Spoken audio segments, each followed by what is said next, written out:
Uvish'at haregel af ala truma, and during the festival, they are trusted even regarding the Torah of Truma. We're much more strict regarding the Torah of Truma. Minahane mile, from where are these words known? Amar Rabbi Yoshua ben Levi, the Amar Kra, because it says, V'yasef kol ish Yisrael el ha'ir ke'ish echad chaverim. And all the men of Israel gathered to the city like one man, chaverim, like comrades.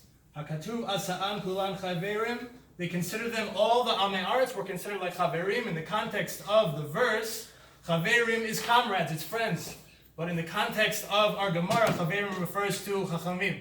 So we see a crazy leniency here regarding Amei Aretz, that they're considered like chaverim, which is an amazing, amazing thing, that they didn't do anything to merit it. All they did was they're coming down for the regalim. They're coming down there, they want to give their korbanot, and we lift their status. We could easily say, no, we're chaverim. Amei Aretz, they're not welcome here, they shouldn't be here. But no, it's the exact opposite. We're kind of lowering ourselves in order to lift them up. And we see a similar mashal in this past week's parsha, Parshat Shlach, Lo Tatru, Acharei Levavchem V'Acharei Nechem. We learned about tzitzit.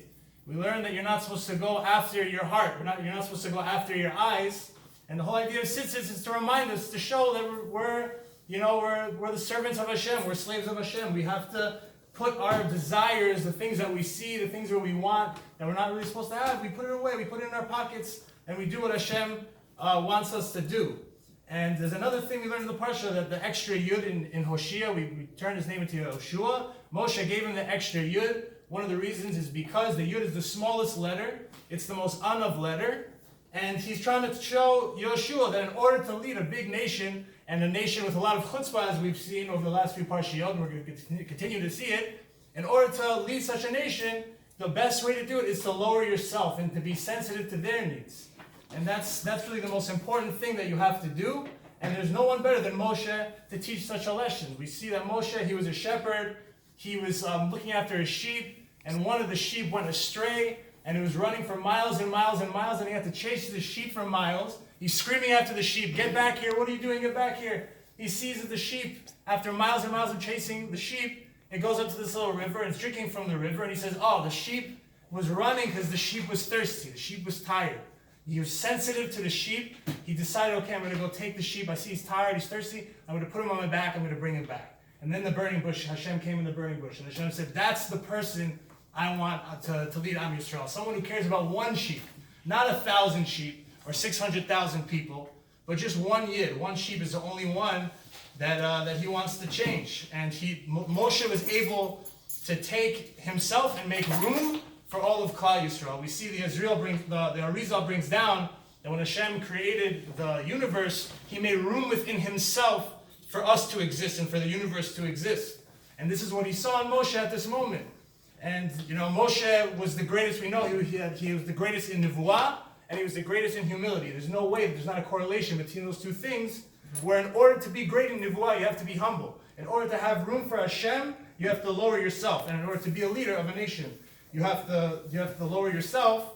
And this is what Hashem explained to Miriam and Aaron in Latin 2 weeks ago's Parsha, Baloscha, where he says to Miriam and Aaron, who are saying, who's Moshe? He's such a great Navi, he doesn't sleep with his wife, he's so special, he's so great. Hashem says, yes, I'm going to speak to you the way I speak to Moshe every day, which is peh el peh. Now what is peh el peh? This is strange. When I'm talking to all you guys, I'm not talking to your mouths, I'm talking to your ear. It says the Or Chaim, that peh el peh means that it wasn't even like I'm talking to you face to face. It was that he was talking through Moshe, meaning in every circumstance, he didn't even have to call Moshe up on the phone. It's just Moshe saw exactly the Ratzon of Hashem in every situation that he was in. He knew what he had to do. And I think this idea of making room for yourself, making room for the one Yid, just one Jew, is embodied by Rabbi Gaon, who I think we owe a tremendous debt of gratitude to. His door is open to everybody who wants to come here. It was open to Isaac and myself when Isaac wanted to come, and he called me up 3 or 4 years ago, We started learning together, we started learning Orchaim together, then we started doing Gemara together. It's all because Rabbi Gaon, it doesn't matter who you are, what you look like, if you're Chassid, if you're this, you're that, if you're Sephardi, Ashkenaz, doesn't matter. So really the debt of gratitude and the schut for this Siyum really goes to Rabbi Gaon. And of course the same can be said. I can go on for weeks standing here talking to you about Isaac and what a tremendous person he is and how lucky I am to have him. Yitzchak, Rebbe Yitzchak, Abir Yitzchak.